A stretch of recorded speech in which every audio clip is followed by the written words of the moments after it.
e vamos, na sequência, falar sobre os mercados de frango e também de carne suína. Primeiro, a gente vai falar sobre carne suína com o nosso analista Alan Maia e o Fernando volta depois para conversar sobre o mercado do frango, e a dinâmica é a mesma. Ao final da palestra, os dois analistas estarão à disposição para responder os seus questionamentos. Depois da vinheta, o Alan inicia a palestra sobre o mercado de carne suína e, posteriormente, falaremos sobre o mercado de carne de frango. Isso tudo depois da vinheta.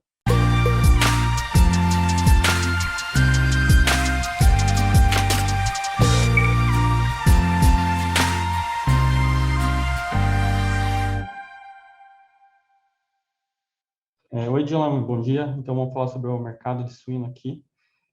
Momento importante para o Brasil, né? Temos muitas especulações, acabam afetando a intenção dos produtores aí, como eles vão atuar nos próximos meses. A gente tem que esclarecer certinho o que está acontecendo.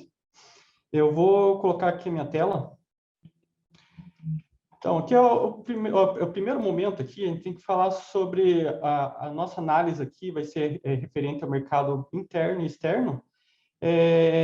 O primeiro ponto é que a disponibilidade doméstica brasileira vai seguir elevada esse ano, apesar de já estarem ocorrendo ajustes produtivos no Brasil, no final do ano ainda haverá crescimento da disponibilidade.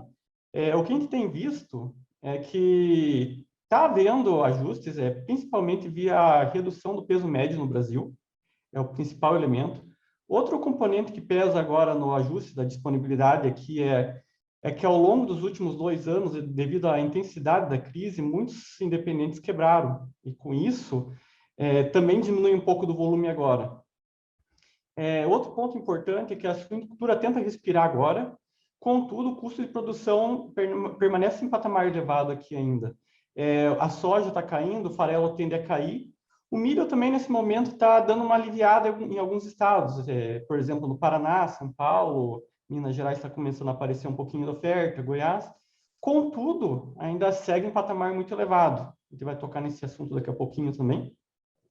A exportação brasileira deve continuar apresentando números bons esse ano, em menor proporção em relação a 2022, segundo as nossas estimativas, e com grande dependência da China. A China, nesse momento, se depara com excedente de oferta. Isso é um fator importante que deve pesar no ritmo de embarques nos próximos meses. E o último ponto aqui na parte inicial aqui é o rumor de IPCA na China. Isso também vai ser abordado com mais profundidade mais para o final da apresentação. Como o Fernando falou, muita boataria no mercado ainda, principalmente internacional. Tanto que os preços na China não reagiram, nem os futuros, o mercado lá não precificou um estresse com o PCA, nem nos Estados Unidos não precificou. Inclusive, no mesmo dia que saiu o rumor de PSA na China, também apareceu um rumor de um caso de PSA nos Estados Unidos. Só que o USDA desmentiu no mesmo dia, diferente do governo da China, que nem se posicionou, mas dá a entender que não tem nenhum caso. Aqui, aqui nesse quadro, a gente vê que a margem da suinocultura começa a melhorar e o suinocultor independente começa a ter um respiro.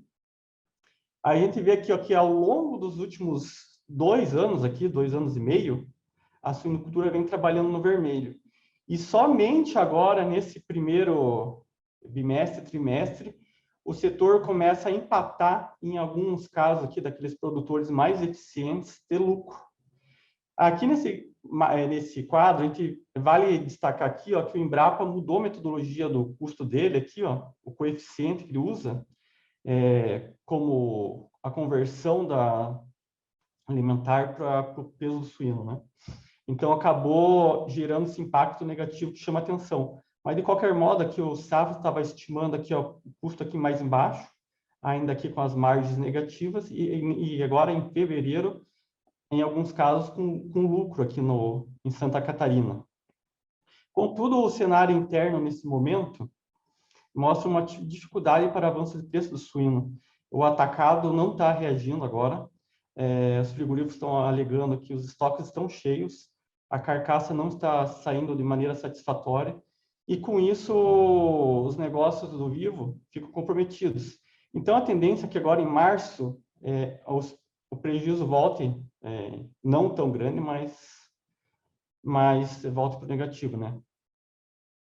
Aqui temos a relação de troca do suíno versus milho, né, saca, em São Paulo. A gente vê que a relação de troca vem melhorando, só que, de qualquer maneira, aqui, ó, essa relação de troca ainda segue ruim. A saca de milho em São Paulo hoje é cotada Campinas a 85, 86, 87.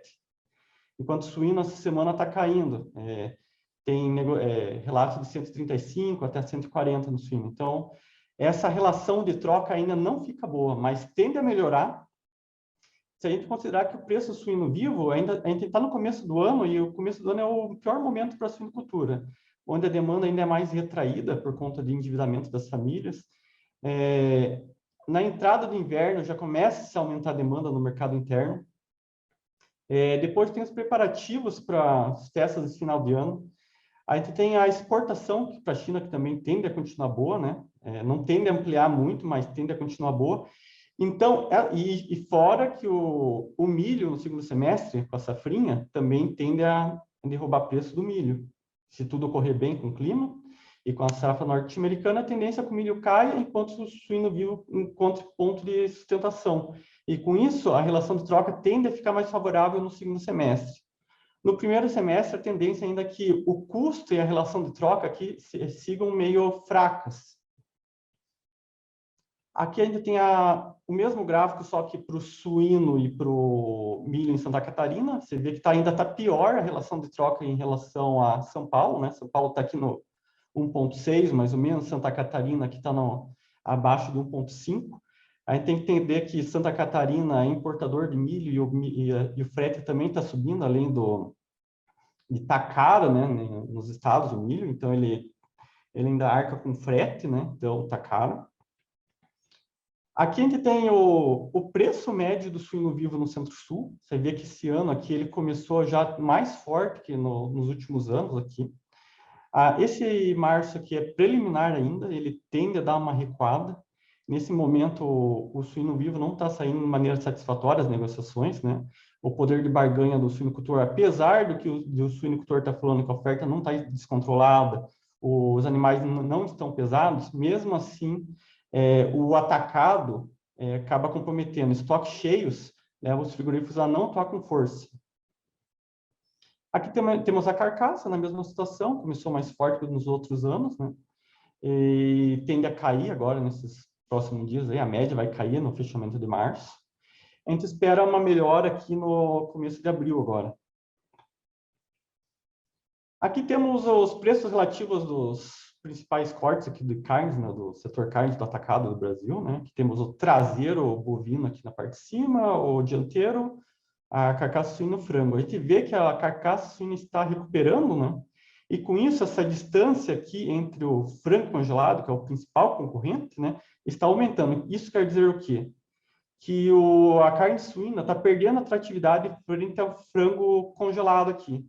Isso acaba pesando na ponta final, e o que acaba acarretando aqui na retração da demanda nesse momento.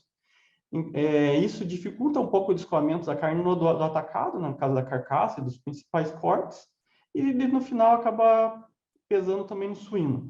A gente vê também que está perdendo um pouco de atratividade frente ao dianteiro, né? Segue bem mais atrativo, mas você vê que essa gordura aqui, ó, já está diminuindo bastante. Então, como a carne bovina é a predileta do brasileiro, ó, em muitos casos eles acabam passando direto do frango para a carne bovina aqui. Aqui temos a mesma ideia do gráfico anterior, só que calculado aqui o frango versus a carcaça. Aqui no caso, aqui precisa de 1,6 quilos de frango congelado para comprar 1 quilo de carcaça suína, né? 1,6 quilos de frango congelado para 1 quilo de carcaça suína. Essa proporção, então quer dizer que a carcaça suína está ficando menos atrativa também, né? Está precisando mais frango congelado para comprar a mesma quantidade de carcaça suína. Aqui temos a disponibilidade interna de carne suína. Como eu falei anteriormente, a disponibilidade vai continuar crescendo aqui em 2023. A gente projeta aqui 2,1 a mais do que o ano passado. Resultado da exportação menos a produção. O Brasil não importa, então não entra no cálculo aqui.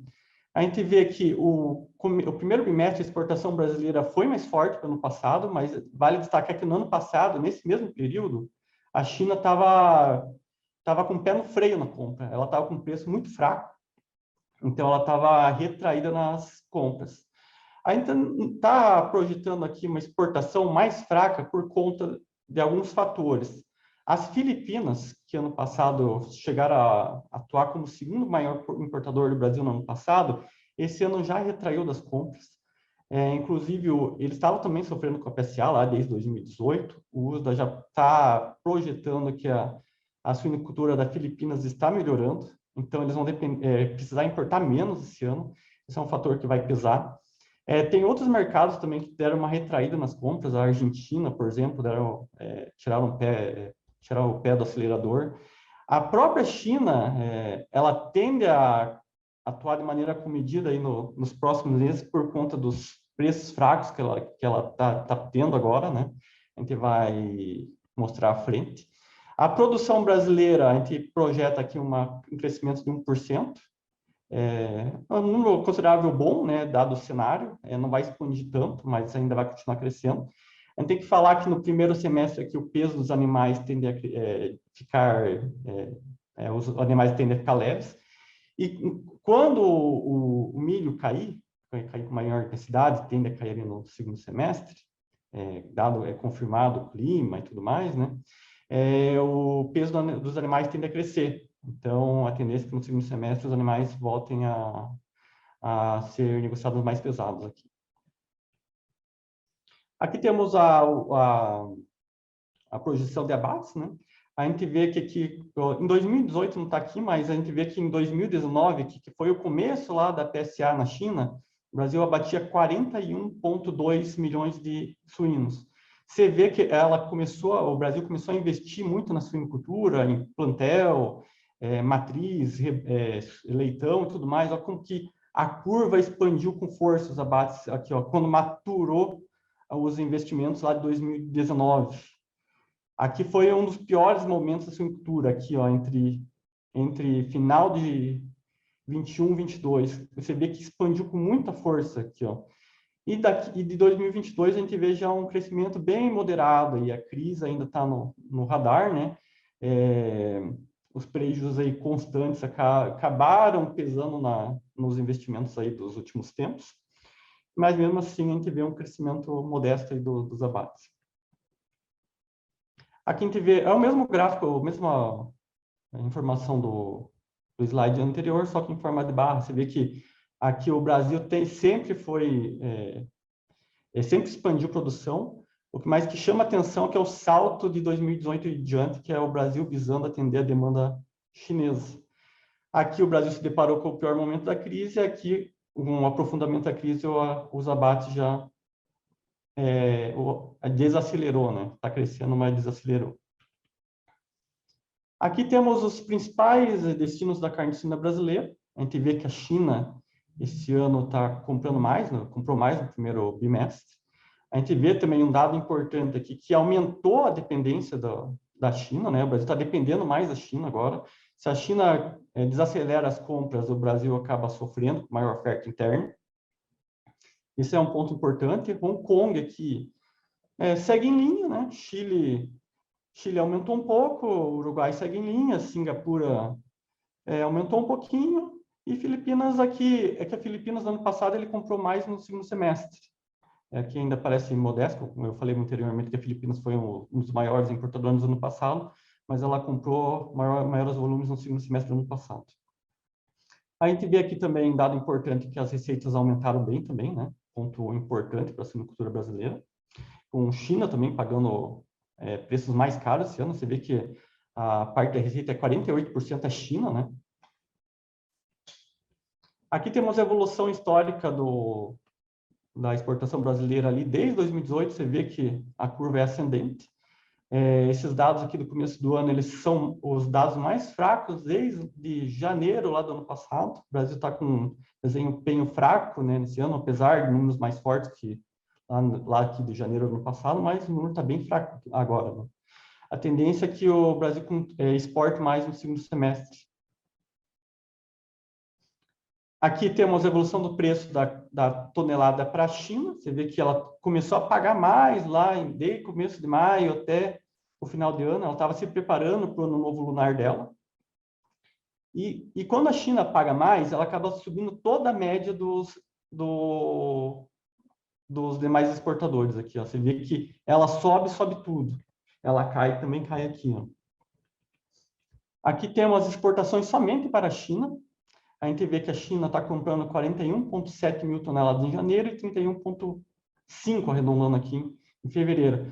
Você vê que os volumes são bons ainda aqui, ó, mas eles estão caindo aqui ao longo dos últimos meses. Fevereiro aqui foi um número fraco também, que fevereiro foi um mês com menos números de dias úteis, né? Agora vamos entrar no cenário externo aqui, a gente vai focar na parte da China, nesses rumores de PSA. Alan, só para lembrar que a gente tem que dividir o tempo com o frango, se puder dar uma acelerada na apresentação para logo em seguida o Fernando falar um pouco sobre o mercado de frango, tá ok? Tá ok. Tá, aqui temos os rumores aqui da PSA, né? Não foi confirmado pelo governo local e nem pela UMSA, que é a Organização Mundial de Saúde Animal. É isso que é importante a gente falar. Eu já vou pular aqui o slide para dar uma adiantada, então. Aqui esse mapa que eu peguei essa semana, a gente vê que a FAO organiza os dados do governo, da Organização Mundial de Saúde Animal, e não tem nada aqui na China. O que acontece? Por mais que a China ela não seja tão proativa na questão de dados, a gente tem que considerar que agora a China ela tem uma produção mais profissional. Ela verticalizou bastante a produção, então, se ocorrer casos, ela não vai ser tão contundente assim como foi em 2018. Tem rumores aí que pintaram no mercado essa semana passada, que a queda do rebanho de matriz poderia chegar a 10 milhões de cabeças esse ano. Eu acho um número exagerado, não tem como, dado esse cenário atual. A China mesmo, ela está comprando carne de suína no mercado local, para tentar enxugar a oferta e conter a crise, né? Os abates acontecem porque a suinocultura chinesa também está em crise. Devido aos prejuízos, muitos pequenos produtores vão abandonando a atividade. Não pela PSA, a suinocultura chinesa também está em crise. Aqueles produtores menos eficientes, eles vão largando a atividade. Outro ponto é que os preços de Dalian, eles não precificaram esses rumores. O único lugar que precificou, que tentou movimentar atrás desse rumor, foi o Brasil. Inclusive, o pessoal tem comentado que suinocultores estão pesquisando leitões para aumentar a produção. Eu acho essa ideia muito ruim, né? Porque não passa de rumor de mercado, a gente precisa de dados mais concretos, precisa avaliar o que vai acontecer nos próximos meses, para ver se é ou não é mesmo. Por enquanto, os dados da China não mostram aprofundamento de crise nenhuma. Ano passado, no mesmo período, pintaram mesmas informações, mesmos rumores, também não se concretizou. Aqui tem a evolução dos preços do suíno na China, da cadeia suína na China. A gente vê que está fraco ainda. Aqui é um recorte dos últimos meses. Aqui eu peguei um gráfico do USA que mostra que o break-even aqui da suinocultura chinesa, aonde começa a ter lucro aqui, né, acima da linha vermelha, você vê que hoje eles estão em prejuízo.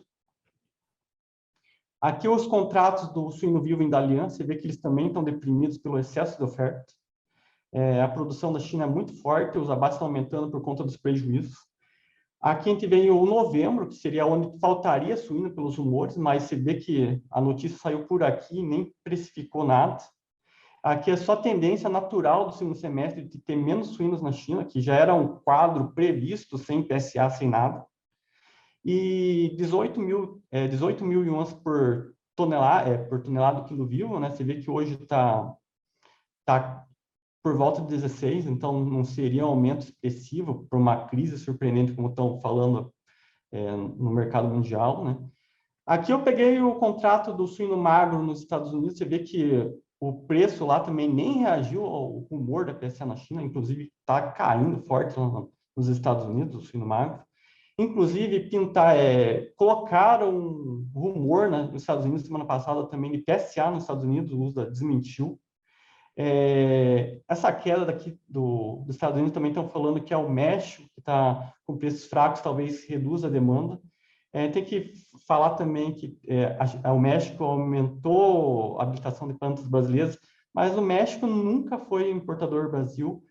Seria mais fácil ela comprar dos Estados Unidos. E ela também está sofrendo preço fraco no México. Então, a tendência é que eles continuem atuando de maneira comedida até da importação dos Estados Unidos. Aqui outro gráfico dos Estados Unidos, né?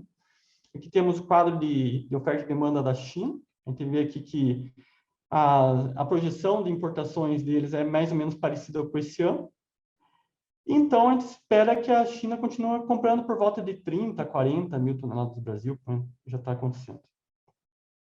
Aqui temos o rebanho final de suínos da China. Você vê que mesmo com o USDA está colocando um número parecido com 2022 aqui, vai chegar meio estável, sem quebras e nada. Tem que levar em consideração que em abril o USDA vai revisar os números, vamos ver se ele vai colocar alguma quebra por PSA. Aqui o número de matrizes, por volta de 41 milhões de toneladas, e o governo chinês coloca 43 milhões. Aqui vamos pular, então, Estados Unidos está aumentando a produção, a importação diminuindo, as exportações aumentando de leve. A Europa também está em crise, custos elevados lá, menor oferta de carne suína, preço de energia alto, a suinocultura europeia passa por dificuldades nesse momento. Aqui temos a exportação dos Estados Unidos para a China, você vê que está aumentando um pouquinho esse início de ano. A exportação da União Europeia para a China está caindo com força, né? O último dado foi de dezembro. Aqui temos os preços dos Estados Unidos, China, Brasil, suíno vivo. A gente vê que hoje o Brasil está mais caro que os Estados Unidos. E aqui a carcaça suína Europa, Brasil e Estados Unidos. Você vê que hoje os Estados Unidos é mais atrativo que os demais players aqui. E na minha apresentação isso, então eu passo o bastão para o Fernando. Ok, obrigado, Alan. Agora, então, o mercado de frango com o Fernando, que vai dar uma rápida explanação aí sobre a situação. A gente volta no final, o Alan e o Fernando estarão à disposição para responder as perguntas e respostas. Fernando. Bom, voltando aqui, né? Já vou compartilhar aqui minha tela rapidamente. Tem uma questão que é muito interessante, que o Alan pontuou ali, sobre a PSA. Tivemos muitos boatos sobre a PSA na semana passada, que ela poderia devastar até 10% da produção de carne suína da China. Como vocês viram ali no quadro, no bom quadro que o Alan colocou ali, a China deve produzir 55 milhões de toneladas de carne suína. Então, seria aí um déficit produtivo de 5,5 milhões de toneladas já esse ano. Gente, quando a gente fala de suinocultura e bovinocultura de corte, estamos falando de atividades de ciclo longo, tá? De ciclo mais alongado. Então, basicamente, por exemplo, a crise da PSA de 2019, que gerou uma lacuna enorme de oferta na China, ela começou lá em 2017, 2016, e foi ter efeito só em 2019. Tá? Tem que ter muito cuidado com as notícias que vocês consomem no dia a dia, que vocês acompanham no dia a dia. Quando há muito exagero, vocês precisam desconfiar. Como, por exemplo, disseram recentemente que a influenza aviária poderia impactar na produção de carne de frango do Brasil e poderia impactar até mesmo no consumo de milho. Tá? Então, tem que ter muito cuidado realmente com as notícias, que são da maneira que elas são veiculadas, com o conteúdo que vocês consomem no dia a dia, que isso pode afetar negativamente na tomada de decisões. Hoje é fundamental você escolher uma agência de notícias, você escolher informações que consigam realmente ser aderentes com a realidade do mercado e consigam dar a direção necessária para vocês tomarem as melhores decisões possíveis. Tá? Entrando um pouquinho aqui no frango agora diretamente, né, dado esse recado que eu acho que é fundamental, né? Nós temos aqui no mercado brasileiro de frango uma seguinte situação. a carne de frango conviveu com com excesso de oferta, tivemos um grande alojamento de pintainhos no primeiro bimestre, que não se justifica, né, diante de um período de demanda menos aquecido. Tá? Então, a avicultura de corte brasileira, ela inicia o ano em crise, margens deterioradas, uma baixa rentabilidade, então isso está afetando os números da avicultura. Com o custo muito alto, as margens do setor ficaram negativas realmente, e agora, por ser uma atividade de ciclo um pouquinho mais curto, há essa percepção de que a avicultura de corte conseguirá fazer os ajustes necessários e adequar a sua produção ao perfil de consumo que nós temos hoje, aos desafios que o mercado apresenta. O ponto principal dessa palestra, acho que o mais fundamental de eu mostrar aqui para vocês, é as questões que envolvem a influenza aviária. Muito se falou nas últimas semanas, temos casos de influenza agora na Argentina, no Uruguai, no Chile, mas não temos casos aqui no mercado brasileiro. E tem alguns pontos que eu quero delimitar com vocês.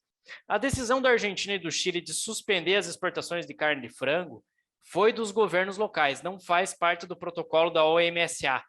Tá? O protocolo da OMSA, quando acontece casos de influenza aviária em granjas comerciais, fala do fechamento por núcleo. Basicamente, vamos supor, tivemos um caso de influenza aviária em Ji-Paraná, vamos supor assim, extrapolando, né? No núcleo ali de Ji-Paraná, num raio de 10 quilômetros, o Brasil está impossibilitado de exportar carne de frango. Não fecha o território nacional. Outra questão é proporcionalidade. O Chile exporta em torno de 160 mil toneladas de carne de frango ao ano. A Argentina em torno de 200 mil toneladas de carne de frango ao ano. Somando os dois países, isso é o que o Brasil exporta em um mês. Então, o Brasil ele é realmente uma potência quando nós falamos dentro da avicultura, e mais do que isso, o Brasil é o grande exportador de carne de frango global. Nós não mexemos nos nossos números de exportação por conta da influenza, até porque não há influenza no mercado brasileiro. Tá?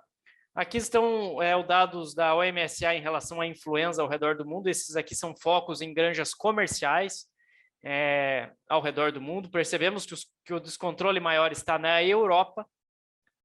Tá? Aqui são os novos casos da doença, temos 11 novos casos entre aves selvagens e granjas comerciais nas Américas, 32 na Europa, 1 na Ásia, e aqui o número total de perdas causadas pela influenza aviária ao redor do mundo, tá? Nas últimas semanas.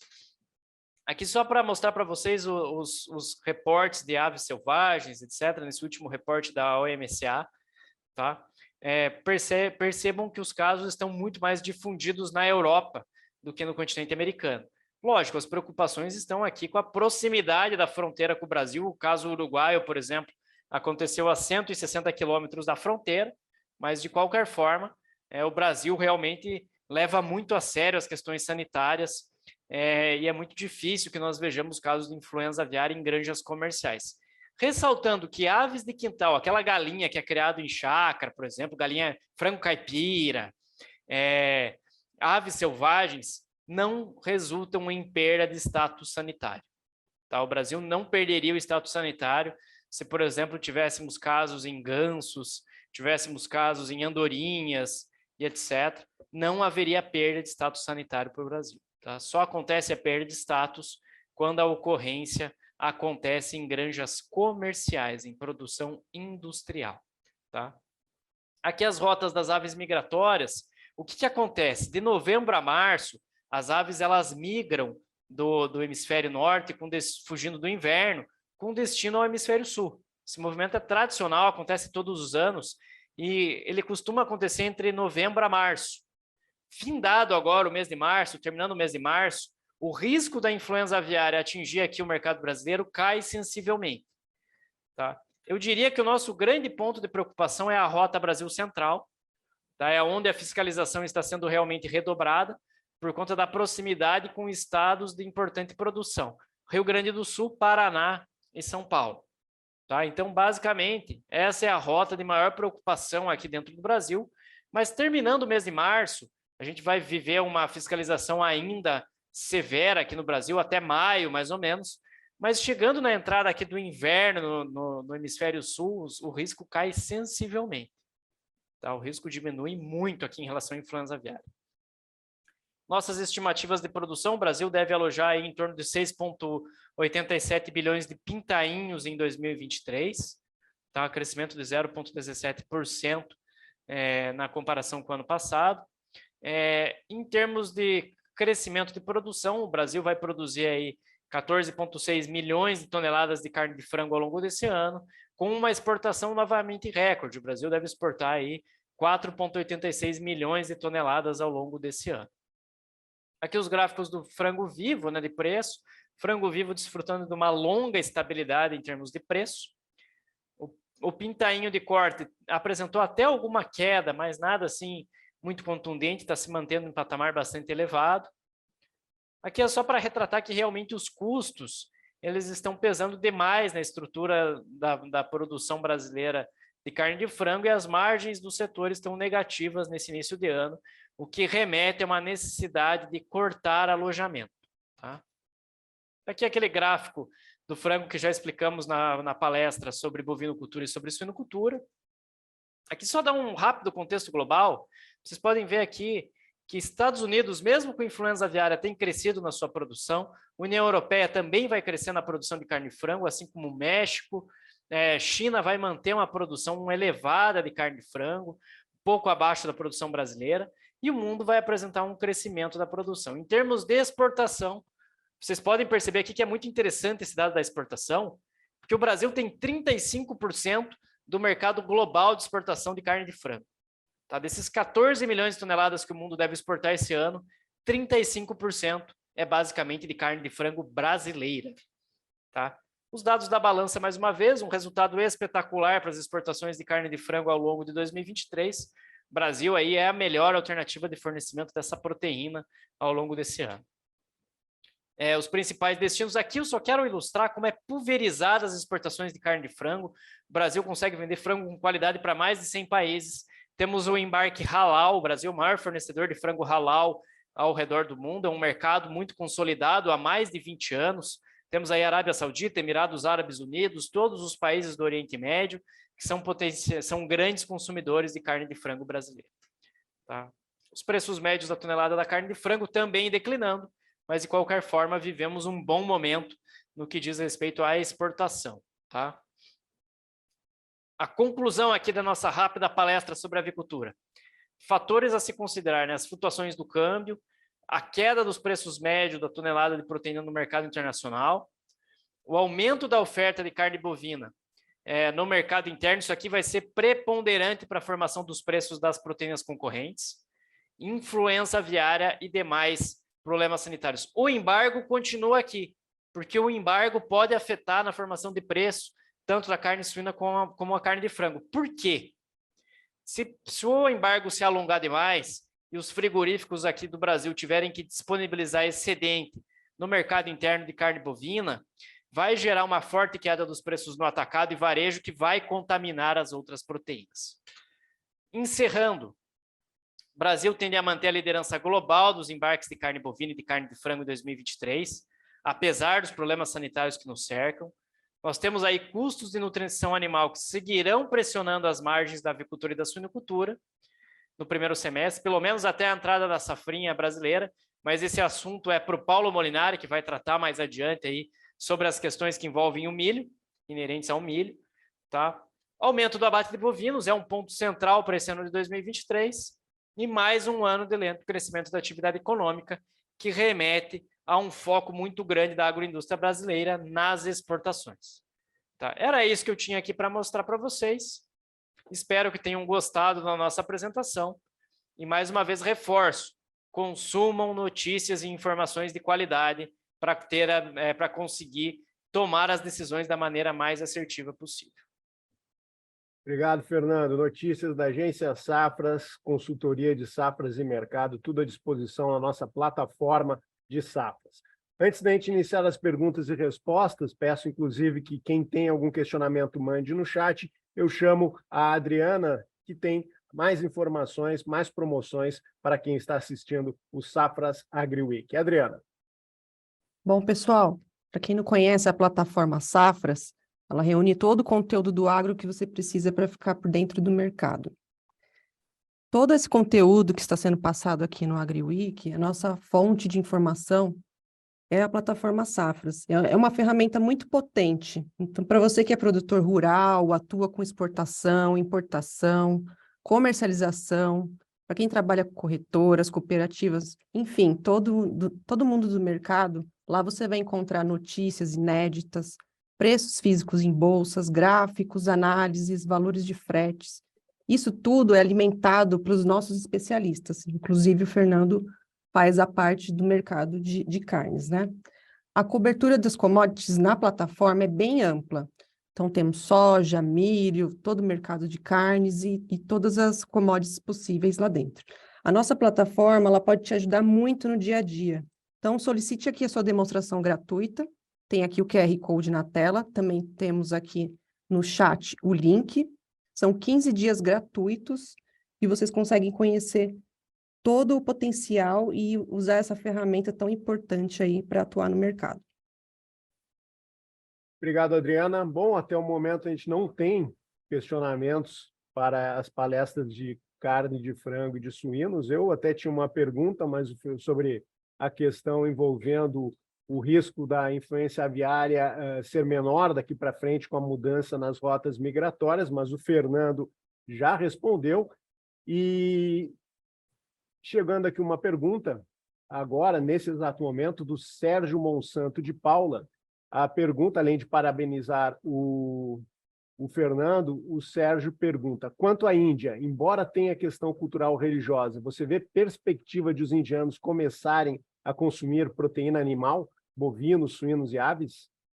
A longo Fernando. prazo é possível, mas aí vai esbarrar em uma série de questões culturais. Por exemplo, tem uma parte da Índia ali que é de população islâmica, aí tem a restrição à carne suína, tá? Então, é uma questão realmente de longo prazo, a gente não deve ver isso no curtíssimo prazo acontecendo, tá? Para pelo menos aí no horizonte próximo, vamos trabalhar aí com 10, 20 anos, é muito difícil que a gente veja a Índia avançando tanto assim em termos de consumo de proteína animal, tá? Alan, quer acrescentar mais alguma coisa sobre essa questão da Índia? Bem, eles não são demandantes de carne suína, basicamente, então não influenciam nada no nosso mercado aqui.